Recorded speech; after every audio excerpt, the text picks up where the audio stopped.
Complex Fitness. Ba-da-da-da-da-da-da. This is Chris Loft. I would like to welcome him to the chat. I met Chris back in early 2018, I believe at this stage, was it? About 3 years ago. I think it was, so, maybe 3 or 4 years ago. I think it was early 2018. Anyway, I up and left to Vietnam, and Chris was kind enough to give me a job in his gym. And Chris since then has been doing a hell of a lot of personal training. He's opened his own place. Am I right? The PT Hub? Yep. Yeah. Amongst a lot of other things, which we'll get into. So he's a personal trainer, business owner, and he's a bit of a ultra marathon runner as well.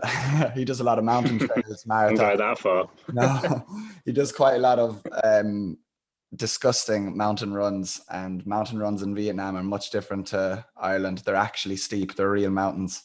So it's not like running a mountain run over here. So yeah, that's Chris basically. I'm going to let him take it away now, tell us a little bit about himself, and we'll get stuck into it. Cool. Yeah, so I'm Chris. I'm originally from the UK, but moved to Vietnam 8 years ago, which has flown by. I've been personal training here for the last 8 years. And then I think 5 years ago, I was lucky enough to go in and buy a gym called the Fitness Village with 5 other people, which was amazing. And that's where Kevin got the job. And which is probably the most beautiful gym I've ever seen. Yeah, it is. It doesn't really seem like a gym, but it is an amazing space. And then I created my own brand called CL Fitness, which is kind of just me. And then from there, just maybe 5 months ago, I set up a personal training gym called the PT Hub. I set that with my girlfriend, Fiona. And yeah, I think that's about it really, in terms of that type of stuff. All the gyms are going well. We've been very lucky through COVID and stuff. Vietnam has done well with Corona. So we've managed to stay open throughout, apart from, I think, 3 weeks last year. So it's all been good this end. Yeah, very different to us. We were actually talking about that before we started recording, the differences between Ireland and Vietnam. You were saying it's pretty much been a month at most lockdown, hasn't it? 3.5 weeks or a month. Yeah, so we had like the lockdown last April, like most people, and the whole country was shut down. The good thing about Vietnamese people in Vietnam is they do kind of listen to stuff. So if they get told to stay at home, they stay at home. And that's kind of how the reason why Vietnam has done so well with Corona is because people listen, which has been good. So yeah, the gym staying open was only showing for 3 weeks has been amazing, because we obviously pretty worried about revenue and stuff, because the way the gym industry works here is it goes up and down with like Christmas and stuff, but then you also have Tet, and then you also have the summer. So the gym was kind of shut with not that much revenue in kind of the peak time. And then when we came out of the lockdown, it was going into summer. So it was a very tough year, but we managed to stay open, which was good. Yeah, that's great. And I know you moved to Vietnam 8 years ago, and the business is obviously a big reason why you stayed and everything, but what would you miss most from home now at this stage? Obviously family and friends. You know, that's the main one. The weird thing about when you've lived abroad for so long is you kind of get like a second home, you know. So obviously I still miss the UK, I still miss England, but the things you kind of miss early on, like roast dinners or crumpets or stuff like that, you kind of adapt. But the main thing would be, you know, friends and family, beer gardens is a big one, because that's not really a thing here. And music festivals, you know, Vietnam don't do very well there either. So stuff like that. But the main one is family. And I think it's kind of shown a little bit more this year, because we can't actually go home. Or if we do fly home, we wouldn't be able to fly back into Vietnam. So you do get this sense of kind of being stuck here a little bit. Yeah. Which kind of makes it a little bit worse. So hopefully being able to go home next summer will be a big thing. And I know you'd mentioned about setting up a business in Vietnam. I know setting up in Ireland, there's a small bit of red tape and a few hurdles to jump, but I imagine it's a little bit different in Vietnam, seeing as it's such a different culture change. How is it different to setting up a business there? Is there different things you need to cover, or? The thing is, the thing is here, like you can basically set anything up you want. It's kind of weird. Like in the UK, if you want to set anything up, you would have to go all through the right channels first. But in Vietnam, it's like you can set something up, and then after that, you have to go through the different channels. So even with the gym, we got it set up, and then probably about 6 months in, we went legit. Yeah. And then same with the PT hub, we set it up, and then we went through the different channels. So it's very different, and they're a little bit behind the times in a way, which is sometimes annoying, but sometimes can be a bit of, which made things a lot easier, you know. Yeah. And then as long as you following the rules after that, then you're kind of all right, if that makes any sense. Yeah, it does make sense. Yeah, I always wondered when I was so there, it makes like, I used to always see things popping open and closing and different things opening all the time and in random buildings, and it seemed like it was just a matter of you open it and then look after yourself. Yeah, basically, like they don't care whatever you set up, but if then you don't have the right stuff in place, they come and shut you down. So it kind of works a little bit like that, where you just kind of need to follow suit after that. But I feel like that gets people being more creative, and then there's more stuff opening, because you don't have the huge maybe financial burden at first and all the different barriers getting in your way. You just kind of need to do that after, I suppose. Yeah, and people listening and people who originally would go over, I suppose, probably think if you're personal training out there, it's a lot of Vietnamese people, but you're actually personal training and working with a hell of a lot of different cultures, I'd say. And the main thing is kind of how do you find that is the communication between, let's say, I don't know, in the morning you might have a South African guy and then an Australian guy or girl and then a Vietnamese person in the evening and Irish, English. Like when I was there and in the classes, you could have 10 different nationalities in one class. How do you find the communication between everyone, or do you find there's huge differences between different nations? Because I found even people from Poland and people from South Africa in the same class might take up something quite different. Do you know? No, it's a really valid point. With personal training, I feel like it can be slightly easier because you can kind of pick and choose your clientele, if you get what I mean. So most of my clients are expats. I don't train that many Vietnamese just because of the language barrier. And personal training, as you know, is so much about your personality. And if you can't get that across to someone, then half of it's lost. So, So I would kind of naturally shy away from getting people I didn't really have a connection and a bond with anyway, if that makes any sense. Yeah. So it's not always down to the culture or language barrier. It's just if I can bond with you or not. So I do have a few Vietnamese clients, but we get on quite well. The language barrier is not a huge thing, but the culture doesn't really matter that much. Yeah. The difference with classes, that's obviously really challenging because you can't really pick and choose who you have in your class, right? They just rock up to the gym and jump into the class. But that's why I employed you, so I didn't have to do it. Exactly. It's not my problem anymore. No, but that's kind of the fun part as well, you know, working with loads of different nationalities, different cultures. I'd say that's one of the most positive things here, because you get to learn and kind of talk to people, pick their brains from all different walks of life, all different jobs, you know, stuff like that. Like I was joking the other day, I'm training a guy at the moment who works in marketing. So when we're training, I'm just grilling him. I'm just talking to him like, am I doing this right? Am I doing this right? And he's just giving me tips on how to do my marketing. Yeah. I train a therapist. So I'm just like getting therapy and getting paid for it.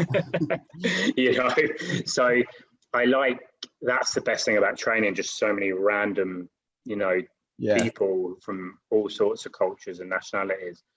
You know, if I imagine when you're just training people in Ireland, 95% of them are going to be Irish from in your area, you know what I mean? So I would say that's probably one of the most positive things about personal training abroad is that. Especially Vietnam, where there's so many expats and so many different nationalities. Yeah, that's the thing with Hanoi is because it's the capital, it gets so many, it's got so many different types of businesses here, from the embassies to the banks, from the schools.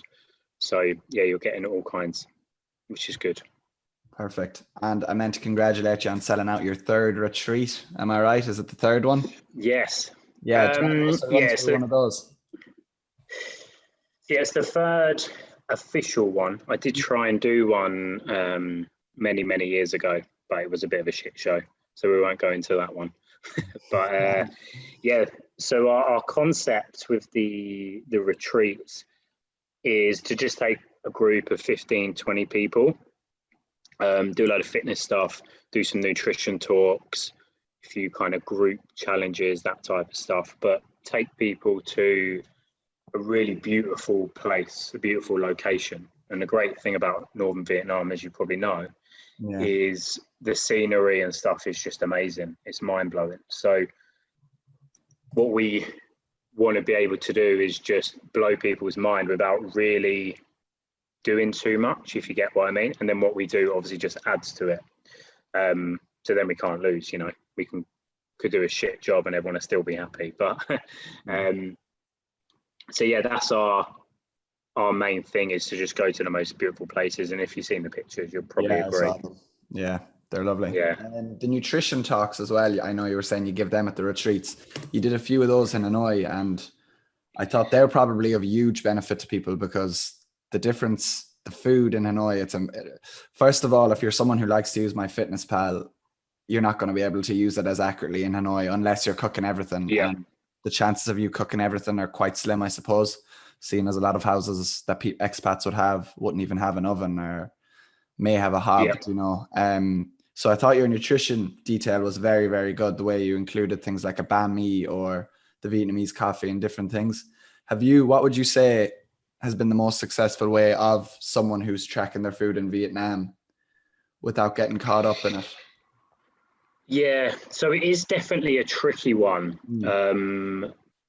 because, you know, let's say you are tracking your calories and stuff. Like anywhere, even if you was back in Europe, if you're eating out, then you can't really track things that well anyway, because of the portion sizes and you don't know what's in it. So I would say it's quite tricky, mainly because, like you said, not from the expat community anyway, people generally eat out, and they eat out because of how convenient it is and how cheap it is. Yeah. And that's what I would say is the huge difference to training people here than back in Europe, is because eating out is just so easy and it is so cheap.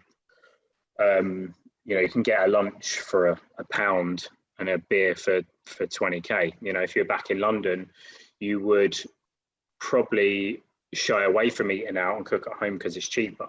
You might not go out and drink beer all the time because it's £7 or £8 a beer.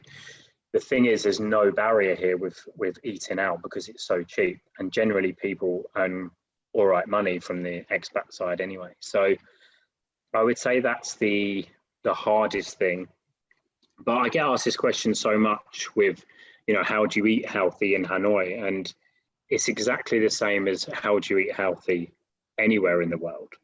the majority of it would need to be done from cooking at home, learning how to cook, working out roughly the calorie amounts of food and stuff like that, and then only eating out at restaurants and stuff, 10-15% of the time. And that's kind of how I would coach most of my clients here. Yeah. To put it in perspective for people in Ireland, like a beer, when he says 20k, it's about 75 cents for nearly a pint of beer, or 100k for your lunch is literally just euro 10 cents basically. And when I say lunch, it's a buffet of a lot of food. It's not a small portion you're buying for there. So it is very hard control as well, especially when I suppose they love their sauces and they love their spices. And you with the language barrier, it's very hard to find out what is in your food, especially if you're eating in these places where it costs maybe €1 to eat, because more than likely they are Vietnamese with very little English. So that definitely is something to take into account over there. But in saying that, I do miss the food over there quite a lot, and I often I bet you do. especially the coffee. Jeez. Like the thing with the Vietnamese diet is it kind of generally is like healthy, because they're generally eating, a portion of vegetables, portion of protein, and some carbs. So their diet is still kind of in and around that. It's only where like more of the Western influence where their diet is changing slightly. But for the most part, they are eating, your normal kind of meal every day. Yeah. And that's why generally, Vietnamese people, Asian people are a kind of healthy weight, because their diet is what most diets should be, with a portion of veg, portion of protein, and a carb, and then just having a treat now and again. So I think it will change here in terms of people's diet and stuff, because there is a lot more Western influence. Yeah, it is rare enough to see an overweight Vietnamese person. I wouldn't see them too often, even if you're just driving around on the bike. But what I was really amazed at when I first arrived and throughout the whole stay there was how independent older people are in Vietnam, and how health conscious they are. I suppose you see them out jogging, running, skipping. I mean, you can see a 70-year-old shadow boxing on beside the lake, or hanging out of a bar doing chin-ups or stretching. They seem to absolutely love stretching. But it's amazing how independent they are. That is something which is amazing, and I feel like as the years go on, that will die out. I feel like that's been installed in the older generation, and every morning they'd be out, move, even if they're just wiggling their hips and throwing their arms around, or shadow boxing, but that's what you need to be doing as you're getting older, just moving your joints in a way where you're just not going to grow old and let your kind of posture get bad. So I feel like that will slowly die out. But that is something I love about the Vietnamese culture, is the amount they love exercising and moving around and stuff. It's very hard to explain to someone who hasn't seen it. Literally, when you're on the bike at 6 in the morning and you're going up, it's not one or two older people. It's the flood paths. The paths are absolutely flooded with, like, they're if you were walking on them, you'd spend half the day walking around them. Like, it's not an exaggeration. There's hundreds of older people out jogging, walking, stretching. It's amazing to see. Yeah, no, it's good. Exercise. Have you any OCRs lined up, or any trail marathons or anything like that?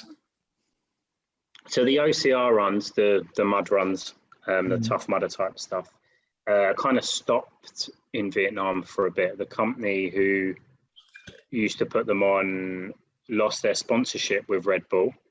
So then they couldn't do them without that big sponsorship. But then Spartan got involved here, and they've tried to put a race on this time last year, and then again in September, I think, and then again a month ago. But with Corona, they've all stopped. Yeah. So the OCRs have been put off, which is a bit shit, because I do like them. They are kind of the thing I really enjoy doing. but the trail runs are still going ahead. We did one in October, just a 25k mountain run, which was good. Took us about 5 hours. Yeah, what's the elevation on something like that? For this one, I think I'm not 100% sure. A couple of 1,000 meters, Yeah. I think. Because the one in Sapa, which I did last year, which was a full marathon, took me 10 hours to do. That's how kind of up and down it is. Yeah. That's kind of on the Phan Xipang mountain, which is the highest peak in Vietnam. Yeah, that's correct. And that was tough. That was really, really tough because the inclines, like going up is 10 times easier than going down. You know, I mean, that's how like steep it is. Like, you know, because you just can't stop yourself from going fast on the way down. And if anyone's good at trail running, it's because they can run fast downhill. But you know, I'm not that good at going downhill, so I find them pretty hard. Any bad falls on any of them? For me, no. Like I fell over a few times. You kind of get good at falling over. Yeah. But I've seen a couple of people fall and, you know, hurt themselves quite, not badly, but they have to be kind of rescued. But that's how hard these races are, you know. Yeah, it's not nice when you see it happen, but I've seen it happen a couple of times. Yeah. But they are good. The thing I like, because I'm not really a runner, like I don't like running on the road or anything like that at all.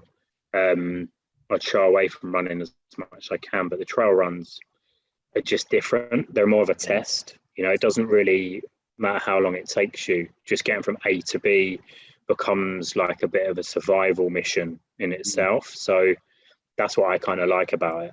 And I think one day I will take on the most I've done is a full marathon, 42 kilometers.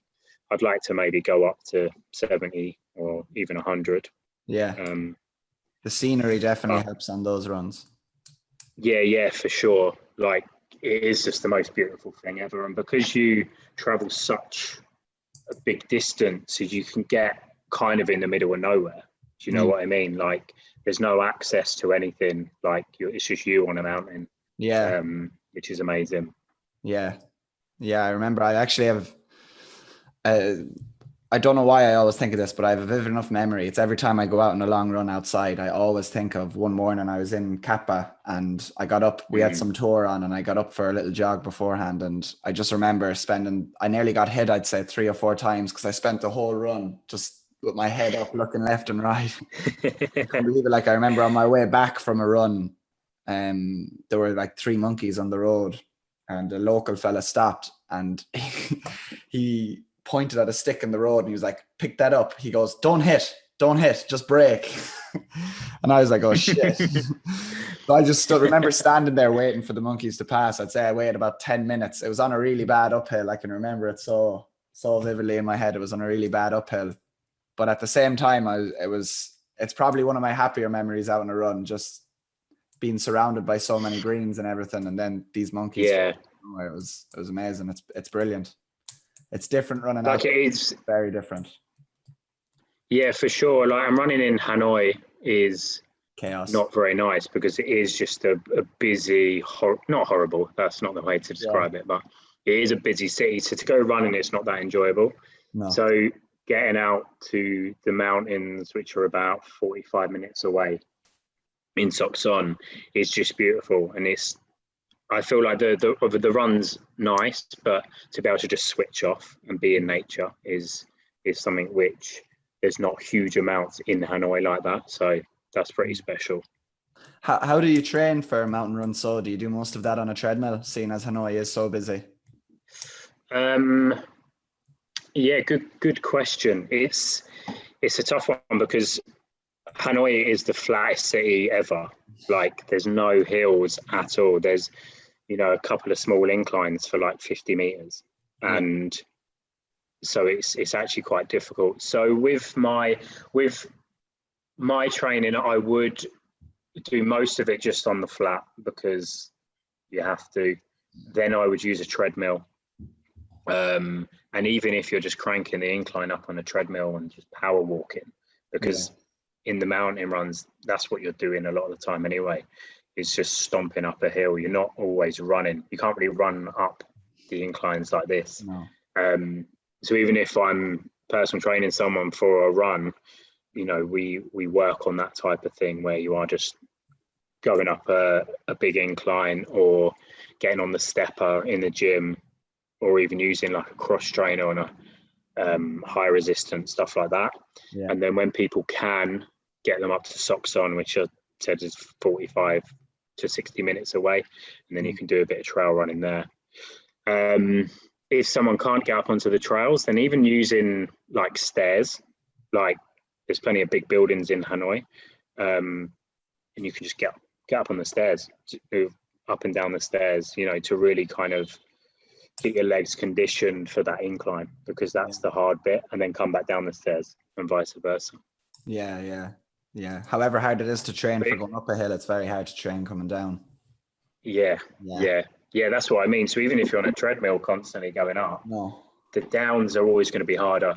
But something I've done with myself and my clients who are training for them is just getting their leg strength, a lot better, making sure their core strength is better, even their upper body, because when you're getting exhausted on the trails, you need all of your body to be working together and not getting weak and your posture changing, especially if you're out for 10 hours. So as much as it's hard to train out on the trails going up and down, there is so much more you can do for trail running than just going up and down. Yeah, and seeing as it is, it can be up on 10 hours. How would you fuel that? You'd obviously bring food with you, but what would be your go-to for the actual race rather than beforehand? Before, I assume you just pretty much carb up. Yeah, like for the week leading up to it, you would just try and carb up as much as you can. Maybe the day and a half before, you would reduce your fiber intake and stuff like that, because fiber is kind of a little bit wasted to be in your system on the race.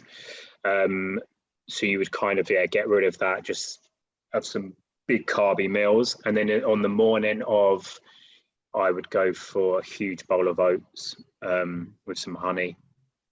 And then for the first, if it was a 10-hour race, I'd break the race into thirds. So for the first third, I would eat solid stuff, so some energy bars and stuff like that. Then the second third, I would go for gels every hour. And then for the last third, I go for gels, but with caffeine in them, or a caffeine pill or something like that. Yeah. Just to get you through, because that's obviously the worst part.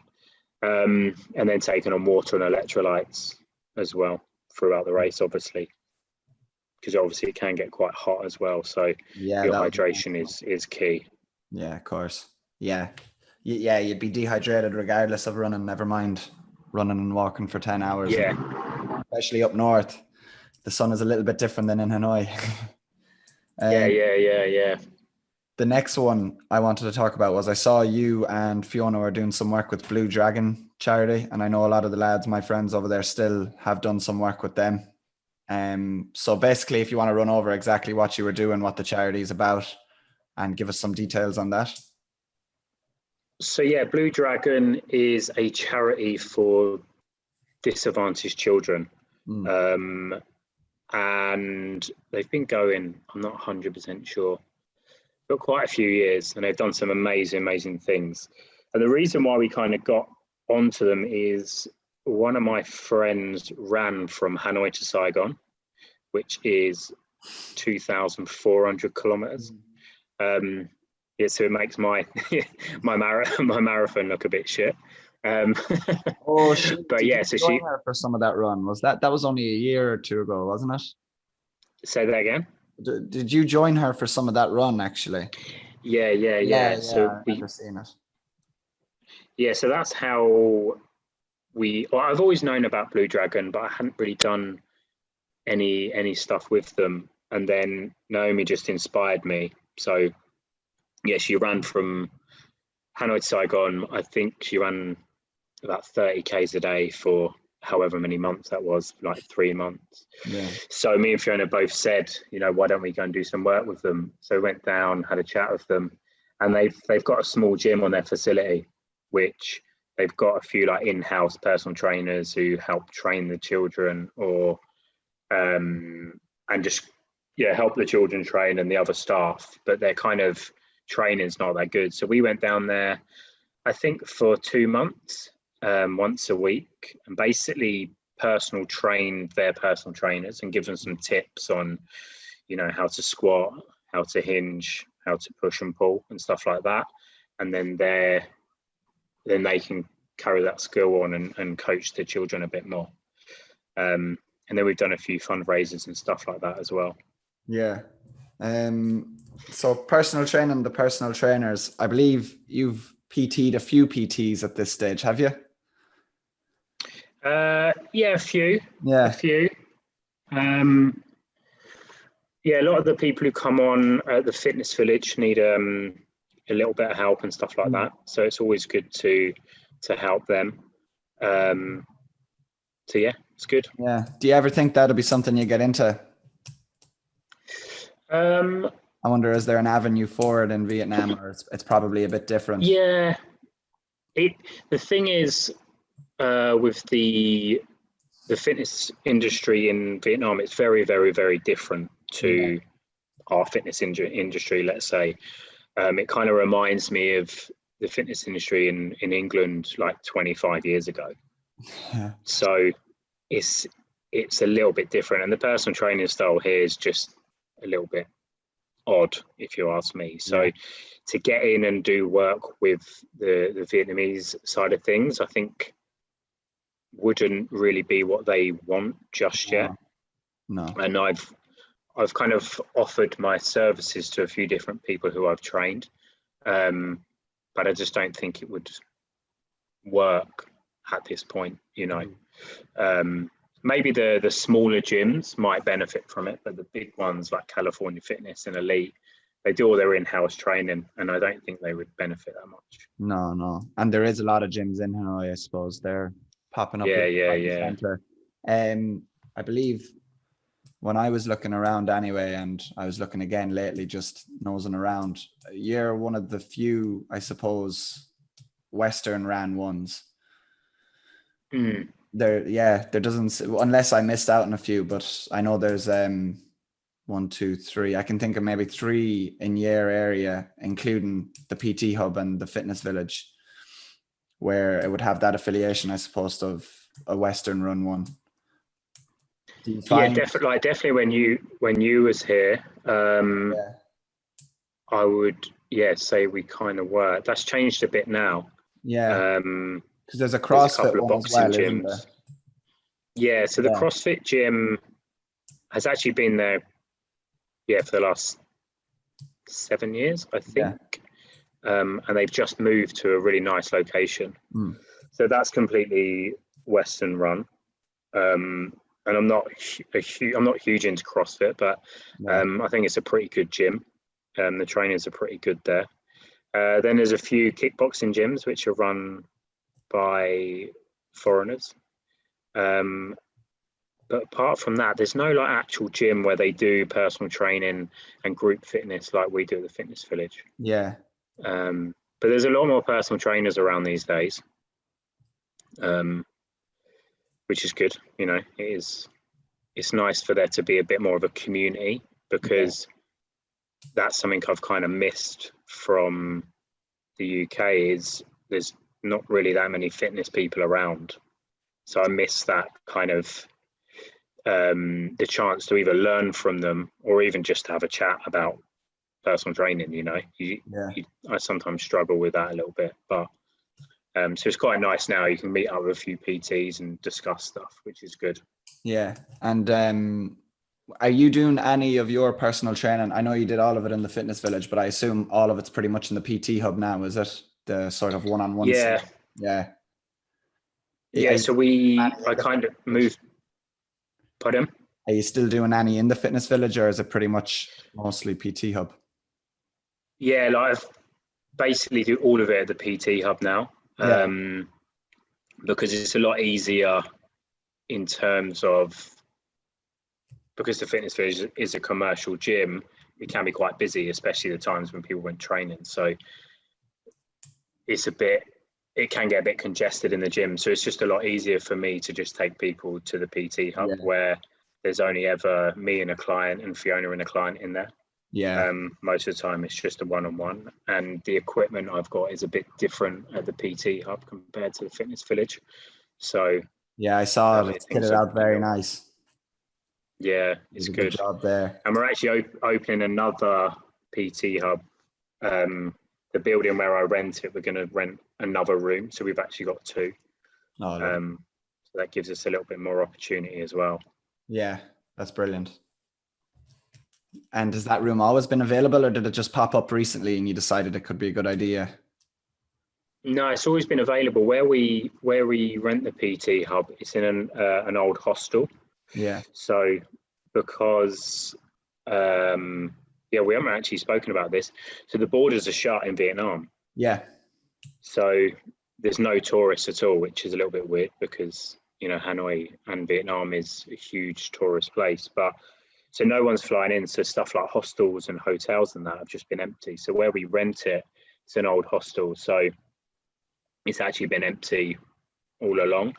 But the hostels, part of the hostel is still open. So they still run a swimming pool and a restaurant and stuff like that. So we've just got 2 rooms in their space. Oh, So it works quite well. yeah. So we have got use of swimming pool and stuff, which is nice, especially when it gets hot. I'd say that's very strange, the tourism and stuff. I'd say it's weird. You know, the streets aren't, it's not that they're quieter or anything. I suppose there's plenty of Vietnamese and expats out there, but do you notice the difference? Yeah, not where I live. Like where I live, and I think you lived up this way, didn't you, when you were here? Yeah. In Taiho. Yeah. It's just mainly expats in this, and Vietnamese people, but wasn't a huge amount of tourists anyway. But in the old quarter, which is like the main part of Hanoi for tourists, is really, really weird because it's just empty. A little bit sad, you know, like people's businesses are obviously lost and stuff like that, or the hotels are shut, restaurants have shut. So yeah, it is a little bit sad, and it will be good once it opens up again. Yeah. Do you have any idea when it will open again? No, I think the problem is with countries like Vietnam and I think New Zealand, who have done an amazing job of not letting the virus spread at all, is now with the vaccine coming into place, Vietnam's going to be right at the back of the queue to kind of vaccinate everyone. Yes. So even though we've done the best, we might actually then be in a worse position because there's not the urgency to get everyone vaccinated.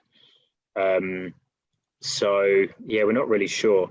I think once people are being vaccinated and they can fly in, then hopefully that will just start tourism up again. But it will be very slow, I think, because they're not going to open the borders fully until they know the virus won't spread. I suppose you're lucky in a way you don't depend on tourism for your business a whole lot. Yeah, like we are really, really lucky. The fitness village has been affected a bit because we don't rely on tourism, but we do rely on drop-ins, people coming in and people coming in who teach English and stuff like that here, and them numbers have been lower than normal because it's a bit harder to get here. So we've been affected that way, but in terms of personal training, it's not really been affected too much. At first it was a little bit, but I feel like that was just more people were a bit scared to go to the gym and stuff like that, and maybe was a bit worried about their income. But once kind of everything got sorted, then the personal training has been good. Perfect. And I hate to backtrack, but that just reminded me of a good enough question to ask you.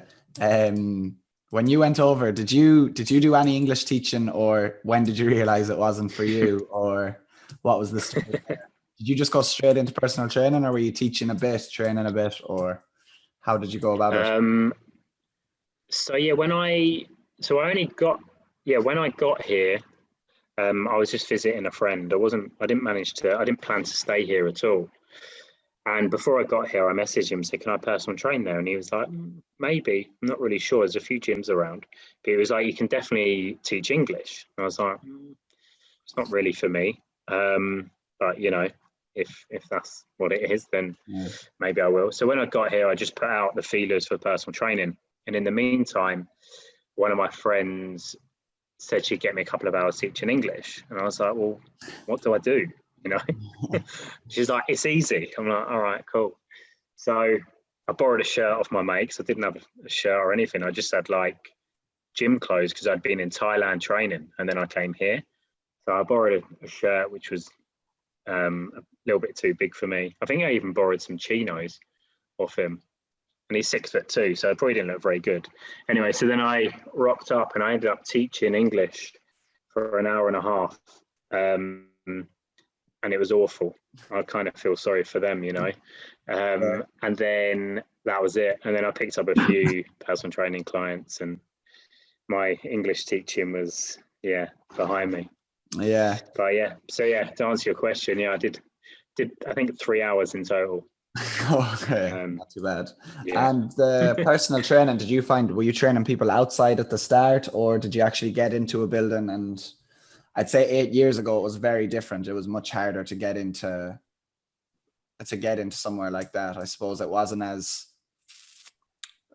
what's the word? It wasn't as flooded with Westerners. I know it was flooded with expats and whatever, but Vietnam or Hanoi wasn't as flooded as it was in recent years. So there was probably even more of a language barrier 8 years ago or so. Yeah, so when I first got here, I started training people in the park, I think. Yeah, my first clients, so I would just train in a park. I bought myself a couple of skipping ropes and some boxing pads and just went to parks and just created training in the parks, which was good. But the lucky thing here is if you, as an expat, if you get a job with an embassy and stuff, you generally get put in like quite nice accommodation, and that accommodation will have a small gym. Yeah. So a lot of my clients would, and it wouldn't be the best gym at all, but they would have little gyms in their apartments. So I would train them in there, and I probably, did a lot in the smaller gyms, and then I would go into like Vietnamese run gyms and just pay the drop in for 2 people, and then just train them in the gym. Yeah. Which isn't ideal, but you know, that's kind of how I started, I suppose. And then was really lucky to get in with the fitness village and then just train people there. But I definitely learned my trade early on, training outside in the rain and stuff, getting up really early in the morning. And not many people realize how cold Hanoi can get. Yeah. I don't know if you remember the winters, but people just think it's. When I arrived and I think I was wearing shorts, but for lack of a better word, I probably had a pair of shorts and a t-shirt, and I came out of the airport and I just remember thinking, what is going on? Did we land in the wrong When did you get here? What month? January, like the 2nd. Yeah. It was about 6 a.m. there was smog and fog everywhere, and I was Baltic. Yeah, no, it does get really, really cold. And I remember, getting up and driving 20 minutes to a park, and I had to get my boxing pads out. And I don't know how to teach boxing, but that's what I was doing. And then, having to sweat my arse off and then drive home in the freezing cold while you're a bit sweaty, which was horrible. But good times. I'm glad I started like that, you know. Yeah, it's good to look back on it. Your hands do be the coldest thing, I suppose. I always found driving on the bike, my hands would be freezing off me. No, for sure. And the thing, like, people don't realize as well is it doesn't have to be that cold, but when you're driving a motorbike, because it's humid as well, the cold just cuts you in half. Like, you do struggle to keep warm because the houses as well aren't really built for the winter, because the winters are only like 2 months long. So they don't have central heating or anything like that. So that was tough. Yeah, different. Perfect. I think we covered a hell of a lot in there. A lot more than I probably thought we would. I suppose we'll shut the show out now. I'd like to say thanks a million for coming on. It's been great. No worries, mate. Even no more worries. so on the other side, thanks for giving me a job when I was in Vietnam. I, like you. No worries. That job. Teaching was not for me. That job's still there if you want it. Don't tempt me. I had the same as you had with the teaching. I was very happy to get in. Yeah. Like I remember my teaching assistant in a 2-hour class would correct my spellings on the board, and I was like, "Oh God, this isn't for me." There, I thought of this earlier when I was thinking about when you were here, and for obviously the listeners, you were a big favourite of the Fitness Village members, and I was thinking, when I was down in Hoi An in the summer, you used to train a woman in the class called Tracy. Do you remember her? Yeah, right. So she tells everyone about how amazing the Fitness Village, and she tells everyone how amazing Kevin is. And I was down in Hoi An, and I had a meeting with a guy who owns a resort down there, and we want to do a fitness retreat there. So we're chatting away, and I was like, "Oh, I partner in the Fitness Village." He was like, "Oh, I know the Fitness Village. You used to have that amazing trainer there, Kevin." I was like, "What the fuck?" I've put in graph for like 8 years in that place, and people still talk about you. That's nice to hear. It's refreshing. Yeah. So you're still spoken about quite a lot. Good. Right. Perfect. Well, let's leave it there, Chris, before we ruin this great talk we've had with anything that isn't worth talking perfect. about. A1. Okay then, mate. So take it easy. Take care. Thank you, mate. Complex fitness. Ba-da-da-da-da-da.